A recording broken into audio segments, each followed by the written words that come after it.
Good afternoon, or good morning, or good evening, depending on from around the world you're joining us today. It's a pleasure to welcome you to the second in our 2022 series of webinars on fundraising and sport for development. And let me start, as always, by thanking you for joining us.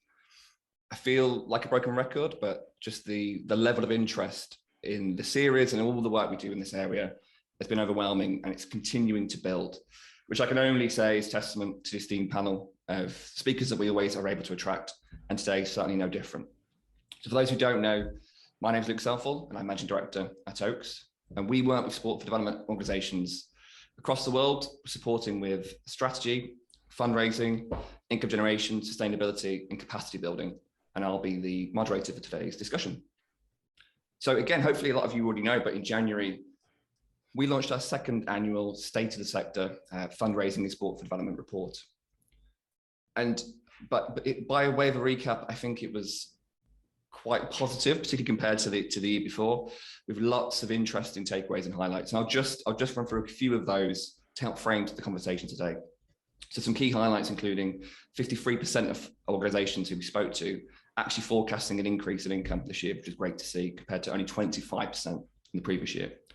Almost 2/3 of those organisations are expecting further increases next year too, so the trajectory is looking really good. And 35% of organisations we spoke to actually beat their income from the previous year. So lots of good news, lots of good takeaways. However, on the flip side, there were still some areas of concern. So 37% of organisations that we spoke to ended up reducing their fundraising expenditure in the past year, and 29% of those only met or exceeded their fundraising target. At least 1/3 of organisations that we spoke to across the sector said they did not have a formal fundraising strategy or plan in place.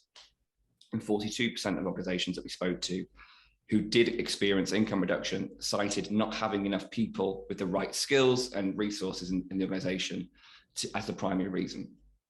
And I think that's the thread through which today's theme of today's discussion is really centred. It's about thinking about those things that underpin effective fundraising performance. And one of the factors that kept coming up and continues to come up when we speak to organisations in the sector is this challenge around marketing and communications, and how that links to effective fundraising performance, and how organisations struggle to connect with and build audiences to really make their fundraising work. So today we're going to explore what constitutes effective marketing and communications practice in the sport development sector, what the primary challenges to connecting with audiences are and how we can overcome them, the role of marketing and communications in successful fundraising strategy and performance, and then hopefully, I'm sure, some practical tips on what we can do to maximize our respective resources in this area. But before we go any further, let me introduce our panel to you. So, I mean, what a panel we've got today. And I can't wait to hear from them and all their insights today. So I'll just hand over to them to introduce themselves. Tom, I'll start with you. Thanks, Luke. Good afternoon, everyone. Wonderful to be here. And my name is Tom Burstow. I'm Deputy CEO at Sported. I've been with Sported for about 6 years now, working there primarily on partnership generation and income generation as well. So Sported, for those of you who aren't aware of us, we have a vision to help every young person fulfill their potential through sport. And we do that via a network of almost 3,000 community groups that we support across the UK. They range in the sports that they get involved with, they range in the context they're operating in, but each of them has a mission that goes beyond the sport that they're trying to achieve for that young person. But the work they do is incredible, but actually they have very little capacity. They're often operating in very difficult circumstances. They're run by volunteers, and they're missing a number of organisational components that would allow them to be successful. So our role at Sported is to provide them free services and benefits, to create opportunities for them that allow them to survive and then to thrive in the work that they do with young people. So I'm here today to speak on behalf of Sported as our work, but also I can provide perhaps a bit of a perspective of those really grassroots, small scale organisations operating in communities, perhaps, and the challenges they face. Well, thanks, Tom. Great to have you. Stacey, I'll come to you next. Hi, everyone. I'm Stacey Kramer. I'm the Director of Marketing and Business Development for Grassroots Soccer. Grassroots Soccer is a global adolescent health NGO. We use the power of soccer to address young people's greatest health challenges. So we're actually hitting our 20th year anniversary this year. We started with HIV, but have since use soccer as a vehicle to address all of the greatest health challenges that young people are facing. So family planning, sexual and reproductive health and rights, mental health, and now COVID. We do it through curriculum, evidence-based curriculum, young adult mentors who we call coaches, and a really engaging culture that sets up a safe space that links young people to health services and health education. And then before I came to Grassroots Soccer, I was at Johnson & Johnson on their community impact team. So have worked in marketing and communications and fundraising from a grantee perspective and a donor perspective. And I'm really excited to be here today. Great. Thanks, Stacey. Eloisa, come to you next. Hello, everyone. It's a pleasure to be here. My name is Eloisa. I am the communication manager at Eunice Sports Hub. I just joined at the beginning of this year, and over there we work to apply Professor Eunice, who is a Nobel Prize winner, his fundamentals and to sports. So we use social business to solve problems in and through sports. We work with big organizations. We also develop ideas that can be applied to smaller organizations as well that are working in the sports for development sector. So it's super excited to be here. My background is in communication, branding, marketing. Before joining Eunice Sports Hub, I was working with the FC Barca Foundation in their fundraising and campaigns department. And so that's a little bit of my background. And again, it's a pleasure to be here with you all. Great. Thanks, Eloisa. Last but not least, Rochelle. Hi, everyone, and thanks to Luke and the Oaks team for having me. My name is Rochelle Patel. I'm Director of Marketing and Partnerships with Laureus Sport for Good Foundation USA. I'm based in Atlanta, Georgia, so currently very, very hot, experiencing a heat wave, but hopefully that'll cool down soon. But for those who aren't familiar with Laureus, we're an intermediary nonprofit organization. So we fund and support organizations that use sport as a tool for youth development. Really with the mission to improve the lives of youth and unite communities through the power of sport. Laureus USA is part of the global Laureus network. So we have national foundations in other countries around the world, and globally we support programs in over 40 countries and work with over 200 programs who are really believe in this power of sport to help kids reach their full potential. Brilliant. Thanks, Rochelle. Thank you all once again. Yeah, we're so grateful to have you here and can't wait to hear what you have to say. I also just want to say a huge thank you to our series partners as well. So Laureus Sport for Good Foundation, Tefisa, Street Football World, and sportanddev.org as well. So thank you for all of your ongoing support. I'm sure everyone will have lots and lots of questions to put to the panelists. So as we go, please put them in the Q&A box and I'll do my very best to get as many of them as I can to our panelists. Without further ado, I think let's get started. Tom, I'll come to you first. So I mentioned some of the findings from our report at the top, and as you said in your intro, from your perspective, both with Sported and then with the network of grassroots organizations who you support, I'd be really just keen to get your kind of general take on how does it feel out there at the moment, particularly from a fundraising perspective? What's it like on the ground? What's your sense of that? Yeah, thanks, Luke. It's a really interesting question coming at the stage that we are of the recovery from COVID. I think we were particularly nervous going into the pandemic that a number of our groups wouldn't survive that. They are very small, as I mentioned, operating on less than £10,000 a year in many cases. So we were particularly concerned at their ability to access funds that were available. Like your report suggests, we were pleasantly surprised at the number that have survived and actually even thrived through that period. I think that's largely down to the response of funders in creating unprecedented levels of funding for them. And also, I think most importantly for them, in directing that funding towards core support. So we've been really struck by the fact that actually many funders have either converted grant funding to core support or made core support available to our groups, which has been really powerful for them in being able to use that for whatever their specific needs were at the time. So we're really encouraged by that. I think there was a definite mixed picture amongst our network of those that were better able to access that funding than others. And that wasn't driven by need, it was driven by their own capacity, their own ability to access that funding. We actually created a report ourselves that looked at that, because we recognized that, you know, those organizations with less resource, less technical capabilities, perhaps English not as their first language, you know, a range of different characteristics, found it particularly hard to access funds, whereas some of those without those challenges found it very easy to access a large amount of funds. And we're really interested in how we create a more level playing field when it comes to that accessing of funds that are available by third parties. So that's an interesting position for us now. I think the question really is what happens next. And, you know, we're coming out of COVID, but equally heading into a cost of living crisis, certainly in the UK. And there's major challenges we're already experiencing through our network in relation to that. 66% of our groups are already making changes to the amount that they're able to charge their young people for fees, subscriptions, that kind of thing, just because that money isn't there, and yet their costs are going up. And so I think we have a concern about the ability of funders to continue to pump more money in, having already pumped unprecedented levels in through COVID. And yeah, just what really will happen next in terms of the amount that's available and who that money finds its way to. So yeah, that's a bit of our experience at the moment. Great. So still lots of uncertainty as ever.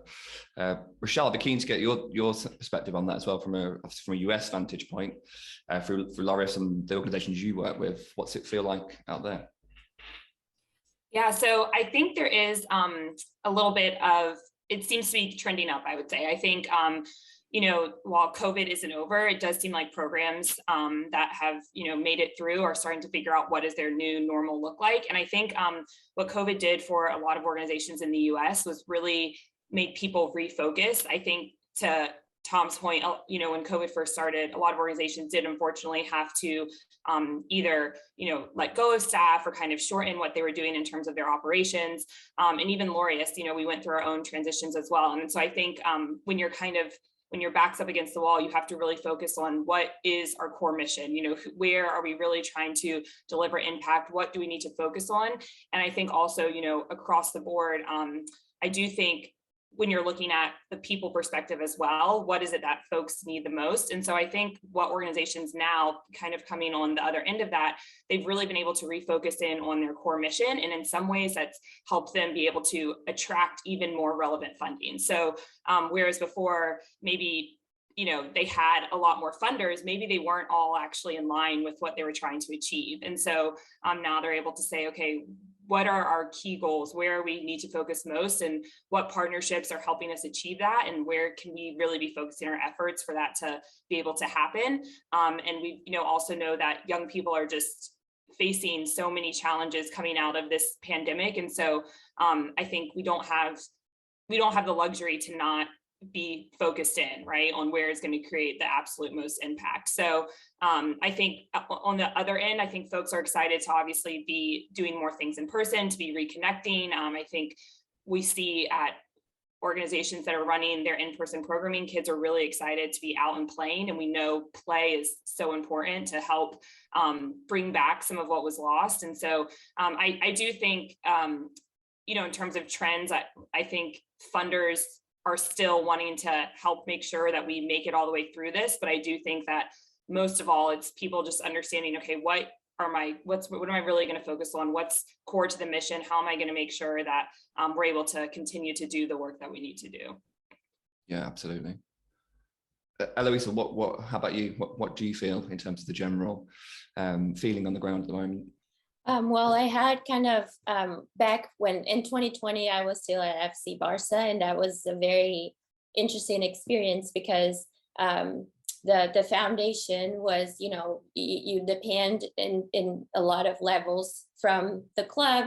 And we were in a situation where the club was also needing help because of, you know, lack of tourism and all of that heavily affected Barca. So I think for us over there, it was also an interesting exercise of like, almost like forcibly having to go and seek out other ways of how can we, because you know, when you are, and I see in the chat that there we have other people joining from like foundations from clubs and things like that, and we know that this is where our force comes from, with the fans and supporters and so many resources. But I think that it was also an interesting moment to figure out what from our own strengths can we bring into this, and somehow can we like invert the game a little bit in a way that we are bringing awareness, because right now the world is looking at the helpers, right? Back then, and they're looking at the people who are actually going in and doing and getting the job done, and how can we use that, and then how can the club take advantage of that in the sense of growth, and let's kind of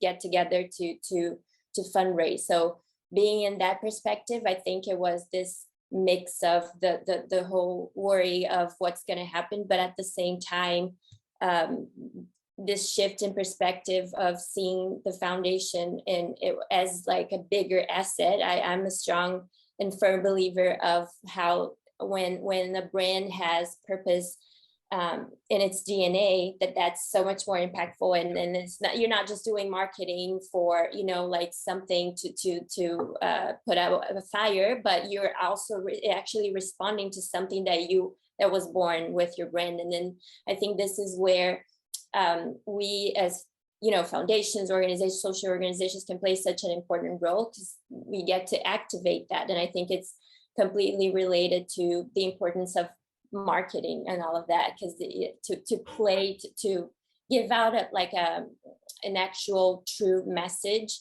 so you're not just greenwashing or doing something like that. Yeah, absolutely. No, totally. And that's brings us quite nice, I think, into the kind of theme of today's session around obviously marketing and communications and how that connects to fundraising. And I think intuitively we all kind of know that it does, and we think that it does, but I think it'd be great to kind of explore just quite practically how that happens. And Stacey, I think it'd be great to hear from Grassroots Soccer. How does that work in practice? How does marketing and communications work with fundraising, both in terms of strategically, but then also on a kind of practical working level? How does the two kind of come together? Yeah, I think they're intrinsically really closely tied together, and so important for the success of each other. When you're fundraising, you really need to define your unique value proposition and what makes you unique. And I think you need to do that both with clarifying the problem. What is the problem that you're addressing? Can you quantify it? Why is it urgent? But then also really effectively saying, what is the solution that you have? How are you solving it? What is your impact? I think especially in the sector in sport for development, there's often kind of, you guys play soccer, that's a fun activity. And I think being able to really clearly say, no, we have rigorous data, we have evidence, girls at grassroots soccer are 3 times more likely to test for HIV. And I think being able to say that and to really clearly kind of communicate the impact you're having is critical. We found that especially during the pandemic, a lot of, I think funders just, a lot of organizations maybe stopped working, or funders thought that maybe sport for development organizations would stop working, and being able to really clearly communicate and market the work that we were doing and that we were continuing to do the whole time, and the impact it was having was really critical to being able to successfully fundraise. Yeah, absolutely. And how do you work with the fundraising team at Grassroots Soccer? Do you have regular kind of collaboration in terms of looking at that strategy and setting the two in a coherent way? Yeah, so Grassroots Soccer is a global organization. We have offices in the US, but mostly in Southern Africa. And we've worked in over 60 countries we work with local partners. Our fundraising and business development and marketing and communications teams are all really closely linked in close communication. So we regularly meet, we're regularly working together. We make sure that we don't work in silos, and I actually oversee both of those teams. So I think that really helps. Having them under one function means that we're just constantly communicating and working together. Great. Yeah, thank you. Tom, what from your perspective, again, across the kind of network, where have you seen any kind of really good examples, particularly over the last couple of years, of really effective marketing and communication practice that's really helped generate and drive kind of fundraising, whether that's campaign related or just from other general observations you've had in terms of where those two do connect?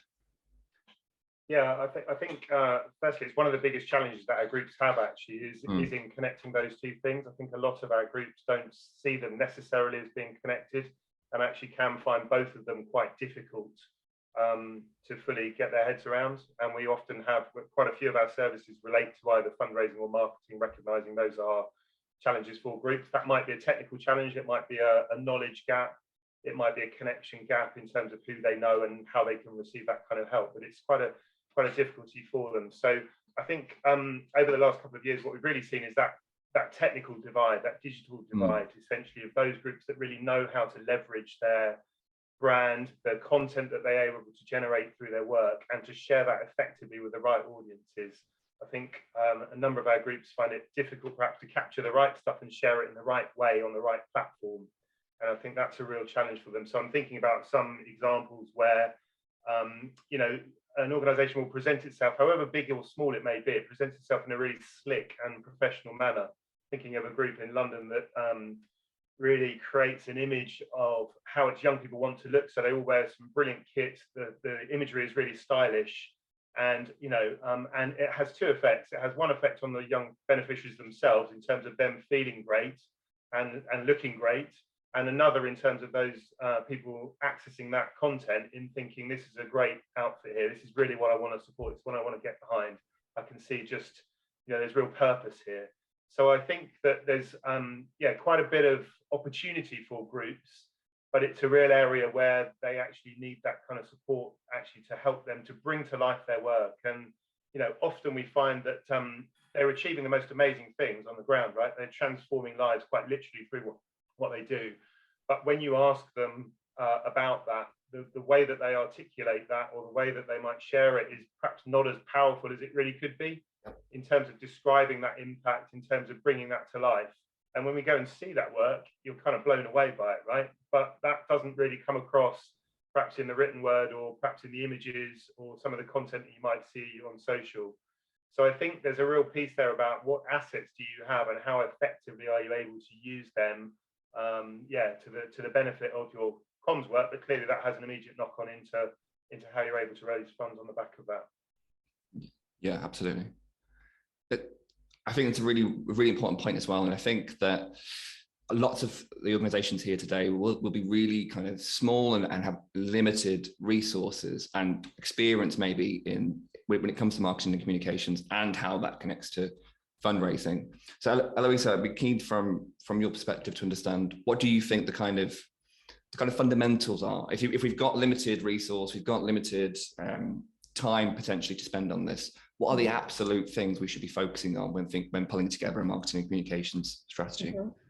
I think it's very, very important to go to start from the beginning, go back to the basic and understanding, because I know I love looking out for references, and I think I know the organization that Tom was talking about, because I had them in mind too. So I love that we especially now with, you know, social media, that we have access to everyone and we can look for references. I think that it's so very important to go back to our particular situation and understand who is our audience, who are we talking to, who are the people or the organizations who are actually going to give us money or any kind of resources that we're trying to get, so we can properly reach and talk to them. Because you know, most of the times someone else's strategy is not going to work for us. So understanding who you want to reach, so you can speak their language and present your brand as an asset rather than beg them for money. So I think that what communication and marketing, when well done, what they bring to an organization is that you shift that perspective, in the sense that you're inviting people to be a part of what you're building. You're inviting organizations to also like profit from what you can offer, because the impact that you have is also translated in their investment. So I would say understanding your audience and the different stakeholders. This is the name that we use for, like you have the people who are going to give you money in the companies, but you also have partners, you have press. So kind of mapping that out and understanding. So, oh, do I really need to be on TikTok? Do I really need to, be on Instagram, and understanding what your strategy, what the best strategy is for you. And also, I think taking advantage of all of these tools that we have now that, because before, if you wanted to reach a broader audience, you had to buy an ad in a magazine, and now we get to access these different platforms. So once you understand, okay, my audience is here and therefore I should be there too, making use of the multiple resources that are out there to understand how you can better use social media, website, and just so many resources that we have now. So yeah, I think I would bring it back to the basics, and I just think it's very important to situate your organization and your audience in this context. Yeah, absolutely. Rochelle, I'm keen for your take on this question as well, in terms of those fundamentals. And it's something I know that even at Laureus, there's so much that you do. It's kind of, how do you distill that down into a really kind of concise message? And particularly for smaller organizations who don't have the experience or resource, what do you think the kind of fundamentals are for them to be focusing on?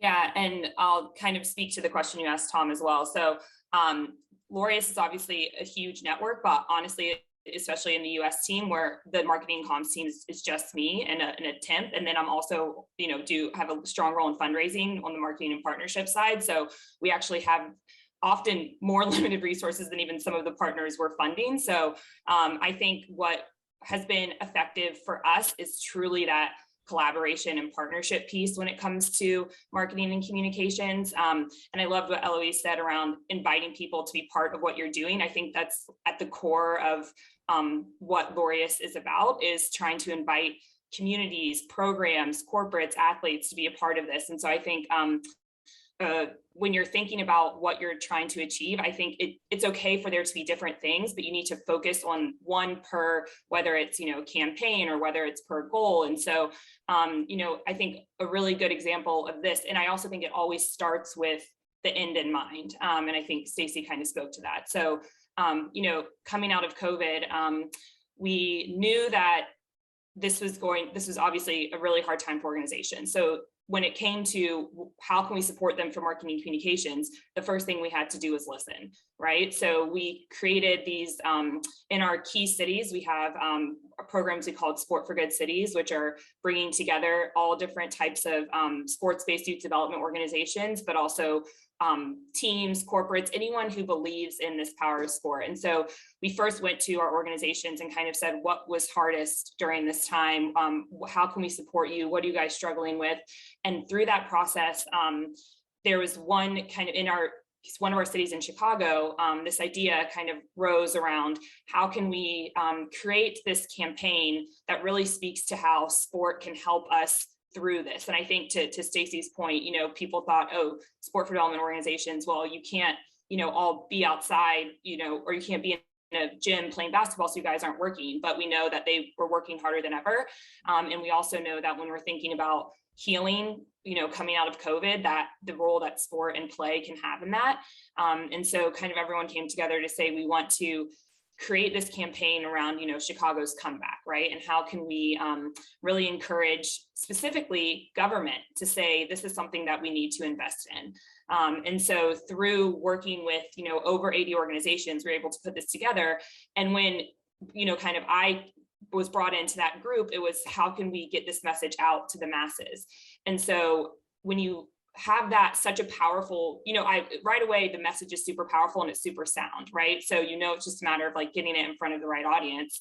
Then it's how can you use partners that you work with on the corporate side or that you work with on the team side and bring them in to help tell that story. And so we were lucky that, we had a corporate partner, Gatorade, that was based in Chicago, and they were actually willing to provide their PR company in kind to help drive this work. And so I think that's something to think about is, how can you ask for these in-kind services? I think corporates are always saying like, money is one thing, but what else can we do? And oftentimes it's like, no, we need money. But sometimes it's like, actually, there is something else you can do. And so when you're specific and when it's also relevant to them, right? It was in their backyard, it's on the line of sport, and you say, and you come with them with a plan where you're like, this is what the community is saying that they need. How can you come and amplify that using your channel? And they were willing to do it.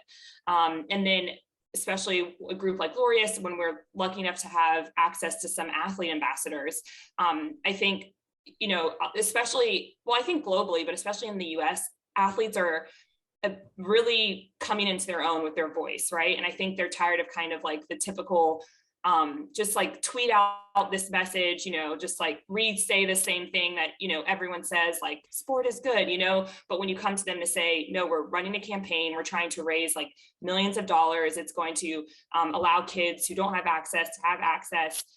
This is something that we're, you know, bringing to governments, you know, put your voice behind it, right? And it feels that much more tangible, and bite-size it for them. So say, just show up at this town hall, here's some key messages.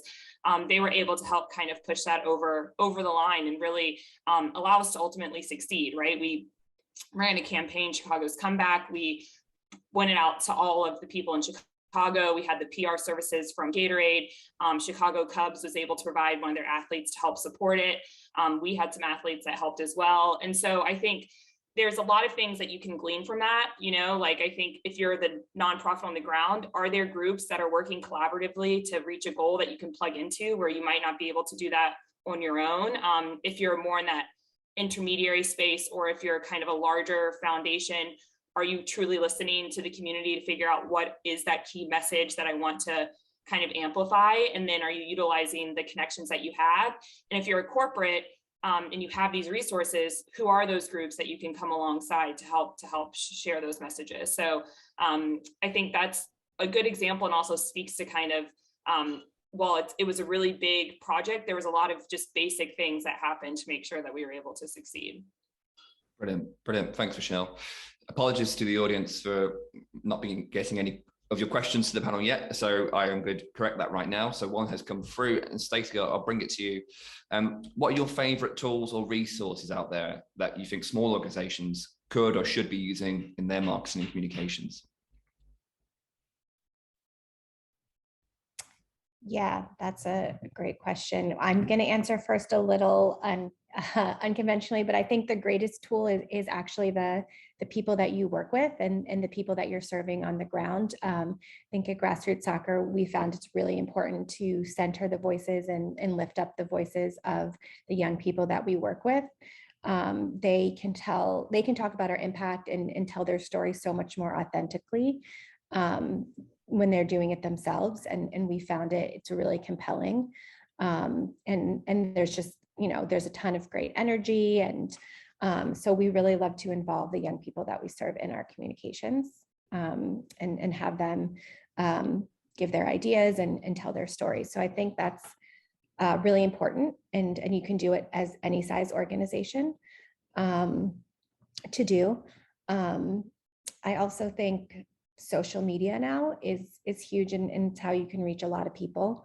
And you can reach so many different audiences between Instagram or Facebook or Twitter. So like we were talking about before, I think deciding on who your audience is, and then which of these tools it's going to really reach them. Yeah, absolutely. And linked to that, Eloisa, how do we manage the balance between obviously telling stories, getting the messages out there, being really clear about the impact and the unique story that we have as an organization to tell, versus that kind of fundraising ask, and not asking too much, but also making sure we are being really clear that we are here and we do want to make the ask. So how do we strike the balance, and how do you kind of make sure we get the right kind of tone with that? Mm-hmm. So we have the classic functions in equations, you know, the 80-20%, and but I really do think that it varies depending on context, because even if we're talking about social media, for example, Instagram is changing its rules every day, so you just never know what's going to be delivered and when, and so that can affect that too. So I think that one thing that's important is just having a place that is always there and of easy access for people to go to if they want to help. If they see one thing from your brand and they already know, you know, a 1 second ad and they already know they want to help, we should have an easy way to go, and you click and you know what to do from there on. And then when it comes to the balance, I think I think the most important thing to keep in mind is to almost like put yourself in the shoes of your audience and think, why would I want to follow this organization or this social business or this brand, right? What would I want to consume when it comes to content? So maybe it's like, I think like Stacey said, I think the people we work for are like making them the stars of whatever content we're creating makes it so valuable, because not only people can see the impact firsthand, let's put it like that, but you also you get to see the real stories and something more tangible and relevant content too. Like maybe you want to show them, you know, like practicing whatever sports they are doing, or telling what they're getting from this organization. So I would say thinking about that, and also what kind of information and knowledge and expertise we as an organization have that we can share with the different stakeholders. That can be other, maybe smaller organizations or other players in our network.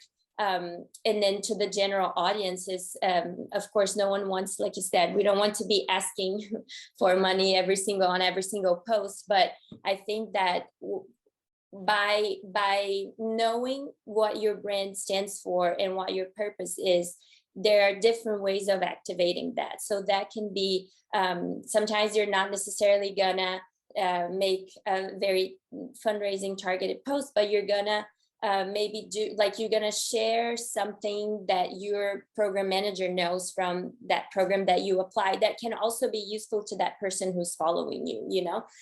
So I think it's a matter of thinking, how can I keep being relevant to this person if they see all of my posts, but also how can I have a place or a very clear message for them to see if they only see one or two and they already want to get involved. Yeah. Absolutely. Thanks, Eloisa. Another audience question. Rochelle, I'll come to you with this one. So what are the most important marketing and comms metrics to be tracking or focusing on, particularly in relation to fundraising? Probably not the person to ask about this, to be honest.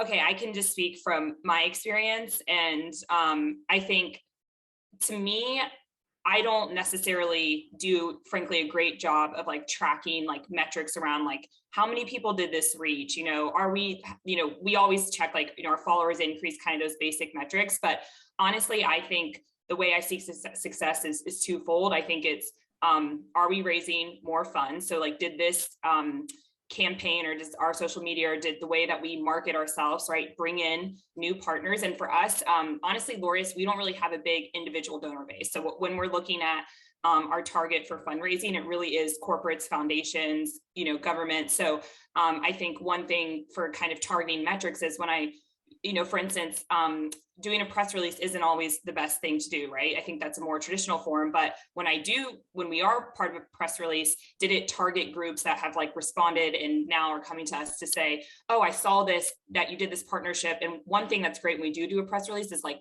doing it with a more well-known name or brand. Because, you know, hopefully Laureus is decently well-known within sport for development, but it's definitely not a huge brand outside of it. So when we do a press release and we do it with the NBA, all of a sudden the NFL and the MLB are like, oh, I saw you're doing this partnership with them. Tell me more about that, right? So I think, is it bringing the key audiences that are important from a fundraising standpoint? Is it raising their interest? And then I think a big piece as well is, you know, as much as it's like I have to be beholden to funders, I have to be beholden to the groups that we serve. And so I think sometimes success for me with a, for instance, like a social media campaign is, were the organizations in our communities, you know, retweeting that, liking that, did that make them feel seen, heard, appreciated? Because we can't do our work if they're not in our corner. And so I think it's important that I'm putting out messages that attract more funding, but also putting out messages that accurately reflect the community and get them excited to say, like, I saw this story that you did on our organization, on this young person that we're serving, like that was great.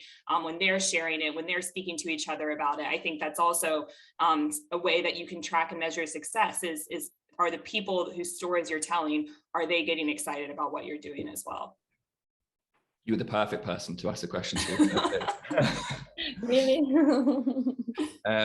Great. So Tom, I want to pick up on something that came up quite a lot in the last webinar, and I think it's coming up more and more actually the more organizations we speak to. And it's this, thinking of it as a sector: sport for development, sport for all, sport for good, sport for change. There's often quite a lot of confusion sometimes, particularly with external stakeholders, people who aren't living and breathing in this world every day, who we want to be engaging with.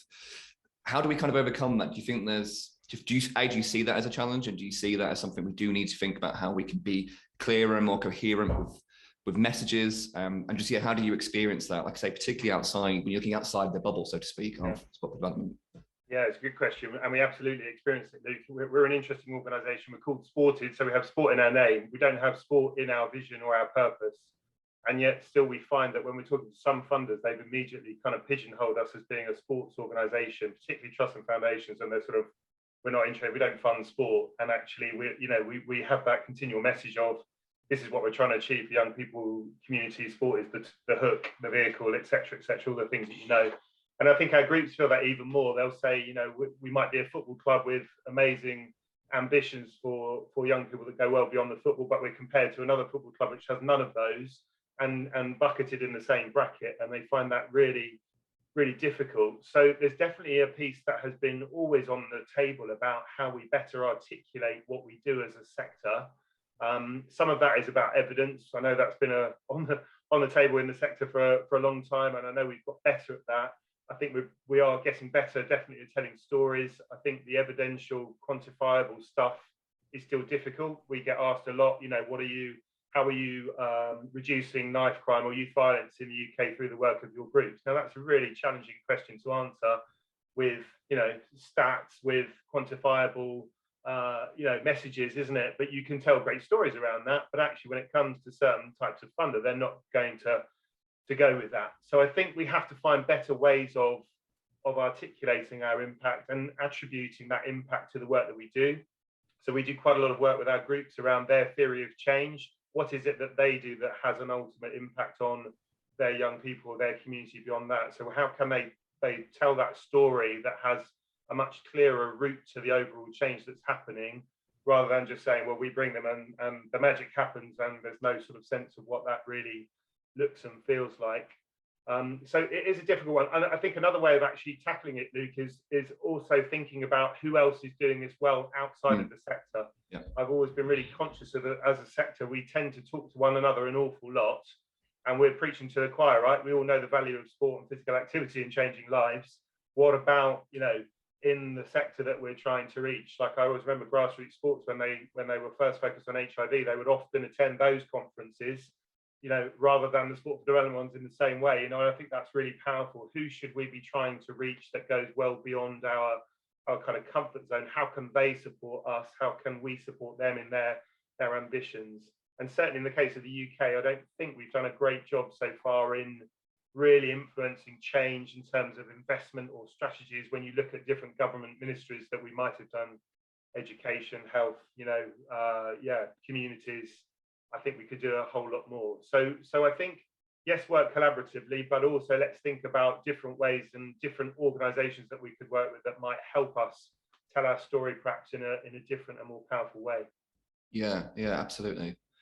And to that collaboration point, Stacey, I think this is one of the most collaborative and kind of supportive sectors that I've ever experienced. And there's a lot of networks and kind of working together to try and raise profile of sport for development and try and lobby change and influence policy, etc. But how do we kind of manage the conflict between, because we're all also individual organizations working within the space and actually competing as well for the same audiences, for the same donors. So how do we kind of strike that balance between being really collaborative and working together versus also kind of competing to a point as well for the same engagement and the same fundraising? Yeah, I think collaboration is always the answer and always gets us, farther when we work together. So collaboration is really important. And also just learning from each other too. I think we all have lessons learned of what worked really well and maybe what didn't work as well. And sharing those has been really helpful for grassroots soccer. Like I think I mentioned before, we work through partnerships. So we work with a lot of local partners throughout the world, and collaborating and sharing best practices has been really powerful. I think it's also important not to be siloed. So when we talk about collaboration, I think we can collaborate within our sector, but also bringing in others from outside the sector into those collaborations and partnerships will be really, really important. Actually, my background is not in sports, it's in public health. But I joined grassroots soccer about 5 years ago because I thought sport was such a powerful hook, and I just loved the idea and the magic of it. And so I think the more you can bring in other people into your partnerships who are in those development areas that you're working in beyond sport, I think the more successful a collaboration will be. And I think also just sharing with each other what didn't work. And that's why I love this report so much, because I think we've all, it's easy to share what's working, but I think really taking a look and saying, this is where we're struggling and this is where we're having those challenges is really important. And then, just bringing it onto as many platforms as we can. We just participated in an event at the World Bank around sport for development that was great because it brought in, the World Bank and other kind of players, and just brought in a lot of advocates for sport for development. Yeah, amazing. Thanks, Stacey. And I think I'll link to that point around challenges. Eloisa, what do you kind of see as the primary challenges that we face from a marketing and communications perspective across the sector, and how can we kind of overcome them? Mm-hmm. And I'll tie that answer to what Stacey was just talking about too. And when you asked about the balance between, collaborating, but also you're competing for attention. I think that's one of our biggest challenges now, is that with time, with time passing, the more competition we have for attention, because we're not only competing with organizations in our sector, we are competing for attention. It's especially if we are using social media and online platforms, we are competing against the audience's family's picture or their dog or a game. There's always something else there to be distracting, or even it's a competition of causes too, because you have people who are more tend to be attracted to one cause or another. So I see this, the opportunity here, I think, lies on, and I sound like a broken record, but building a strong brand, and you can do that. Doesn't matter the size of the organization you have. There are different tools that you can do to work around that, but also like trying to figure out what is it that I bring, that my organization brings to the table that maybe no one else does, and or the intersection of a need and this differential that you and your team and the people that you're working for have, that you can offer and find ways of innovating, because I do think that another one of the challenges are, I think, with the new metaverse and bitcoins and all of that, there's always so many new things coming up, and instead of just thinking, okay, how do I bring the metaverse to my, or how do I insert my organization in the metaverse? And instead of you adapting to these trends, is more of like, how can these trends serve my organization's purpose? Or, you know, how can, in with the new world challenges and the new conflicts and the new needs, how can we put together the human potential, the human resources and the material resources we have to serve them, so people see us as an asset and less of like as something that they have to give money for, they have to buy. So I think the advantage that we have when it comes to the other brands, you know, like just for-profit brands or are people who don't, brands who don't really have this purpose of generating impact, is that we are able to genuinely add something. We're not just like, hey, your life is going to be better if you buy this. You know, I think it's working around our true value, but you first need to understand what it is to face these challenges that are out there. Fantastic. And there's a crazy synergy happening, because audience question has come in just as you were talking, Louisa, about the kind of future and the kind of trends. So Rochelle, I'll come to you on this one. Are there any new marketing and communications trends that you think present opportunities for sport for development? And obviously, therefore, what do we need to do to be able to take advantage of them? Yeah, I mean, I spoke about this a little bit earlier, but I do think that bigger corporates, leagues, teams, athletes are more interested in this space than before. And so I think there is a bigger opportunity for nonprofits to come alongside those people and those groups and take advantage of putting their messages out there. And I think, at least what I've seen, is I think they're more willing to listen than they have been in the past. Like, I think that instead of them, you know, coming to you with like a baked campaign of like, we're going to put this campaign out, like, go give me a kid who can smile and do this campaign, coming to you to say, you know, this is important for us because this is what our employees are demanding. This is what our consumers are demanding. So how can you help us tell this story? And so I think that groups, especially when you think about nonprofits who don't have maybe as many of the resources, is there just, you know, one partner that you can think of in your kind of ecosystem where you're like, I know that they have a bit more of a marketing machine and we're mission aligned and they fund us, or this is someone who I really think should fund us, right? And so how can we come alongside to tell the story of this partnership and like think about it from the beginning? So if you're already funding us, how can we tell a story of the success of what we've been able to do together that will also help them, you know, reach their goals? Or if they're new, how can I come to them with an idea that says, like, if you invest in us, this is the story that we'll be able to tell, and these are the different channels that we'll be able to tell it on. But I do think that more and more we should be looking for larger platforms, you know, and not in terms of us necessarily having to have a ton more resources, but who are those corporates, those leagues, those teams, those athletes that would be willing to help tell those stories and invest in the work that we're doing. Yeah, fantastic. Thanks, Michelle. And Thomas, with a linked question, just trying to kind of look towards the future now. Where do you see the kind of direction of travel, particularly around marketing and comms within sport for development? And what more can we be doing? What do we need to be kind of doing better to kind of really position ourselves strongly for the next few years ahead? Yeah, I'd agree with much of what Rochelle's just shared. Actually, I think there's a really nice trend sort of emerging there of kind of co-production of communications, particularly around campaigns. I think there's a great opportunity there for us, however big or small, to think about what that could mean.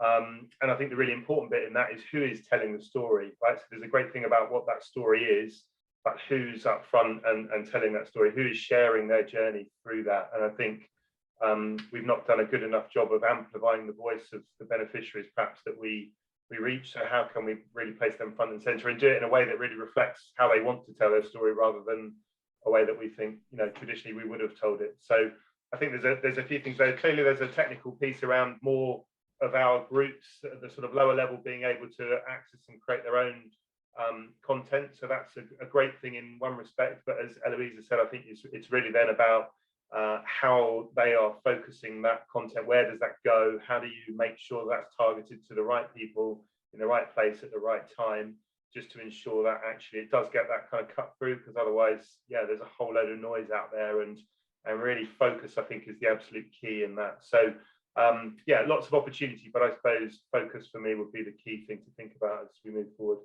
Yeah, absolutely. Sorry, another question that's coming from the audience. I'm really conscious of the time as well. I can't believe it's already 5 to. A question that's coming from the audience, and I'll come to you again, Stacey, on this. It's linked back to that collaboration, and the question is, what are the best ways for smaller organizations to come together more effectively to leverage that collective resource to better market themselves? Is there anything we can do kind of together to strengthen that ability to really get our voices heard and our stories told? Yeah, great question. I think kind of building on what everyone was saying is leveraging the global conversation right now. There is, we've seen a lot recently around athletes and people in the sport world talking about these social issues.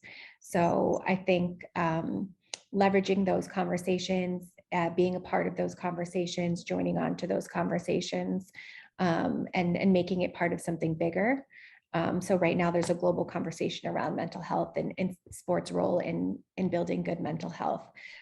So you don't have to speak as one, organization. This is really the global community that's speaking about the role of sports and mental health. So I think tying back to the global community is always really important.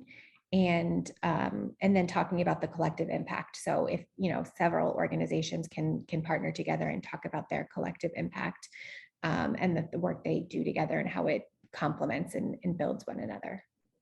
Brilliant. Thank you, Stacey. I can't believe it, but we're nearly there. So I think it's, it'd be great to kind of get your kind of closing sentiments, closing thoughts, the message that we can all take away from today in terms of a kind of positive, upbeat note to end on. So Eloise, I'll start with you. Yeah. Well, first of all, I think it's just very exciting that we have, this group of people, that many people here together interested in this. Because I think while we were talking, I was thinking, I think one of the main things when we talk about marketing, communications, and, for the social and sport for development sector is also to attract new and good talent to this sector. And it's just so exciting to see so many people here working for this and interested in growing, because I think personally for me, it's exciting to see that before this probably wasn't an option as big as an option as it is now for talented people to be working in the sector and using, expertise and talent and to work for this way of developing the sector of sports. So I'm excited when it comes to that perspective. And I also think that it like something that I would say, like for the future, or when we put together fundraising coming from Unisports Hub, it's something that we've been focusing on is how can we apply these concepts of social business, so a business that operates for a mission, right? You reinvest these funds in the mission, and how can we use this as a source of financial stream for smaller organizations. So we've been working on projects like that. So I think it's interesting to see how the different players in the sector are being able to use these trends and use all of these assets that we currently have. And now with COVID, that the world strangely got closer, even though we were separate, and seeing how we can also activate that for our growth. So I think for me, I'm optimistic, and even reading the report and seeing that this is not just me. It's kind of like a general feeling of, okay, if we went through what we just went through, we can do this, we can continue on. And I think it's exciting to see more and more organizations interested in using the prime knowledge, the prime tools, the prime trends of marketing and communications for, to serve this aspect of sports. Great. Thanks, Eloisa. Absolutely. Stacey. Yeah, I think this has been a really great conversation. And I think what I would just end on is to kind of keep tying marketing and communications to fundraising, but doing so in spaces, beyond sport for development. So if you're a basketball and education organization, have these conversations in the education space and with education partners and funders as well. And I think really clearly defining the what with sport. So what is sport doing and what is it changing and what is that impact and how is that tied? And it's really important in kind of establishing the sector as something that's really, we know is rigorous and powerful and has a ton of impact. So just make sure to include, data and storytelling and couple those together. And then, we've said it before and Tom just said it again, but making sure that you're bringing along the people that you work with and letting them tell their stories the way they want and integrating it in. Yep. Brilliant. Thank you, Stacey. Rochelle.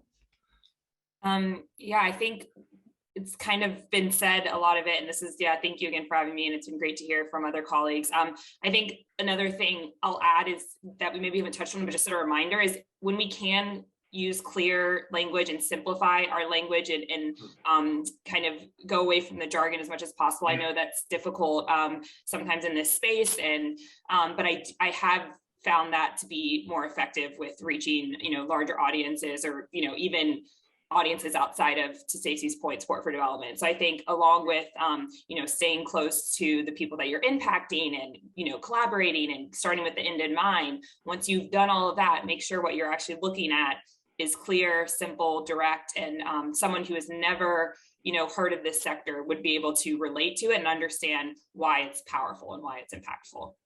Absolutely. Brilliant. Thank you, Rochelle. Tom. Yeah, Luke, just conscious of time, so I'll be really quick. We talked a lot about partnerships through the course of the hour, which I think is really critical. We talked a lot about focus, which I think is also really critical. The thing I'd end on is about being bold. I think, we could say so much about the amazing work that's happening. Let's be really confident in what we're saying and how we're sharing it. We're doing some amazing things. Let's really convey that. Let's really, let's not be humble about it. Let's really go out there and go for it, because I think there's some wonderful stories, some wonderful opportunities if we work together. Yeah, absolutely. A great way to end. Yeah, and apologies for running slightly over.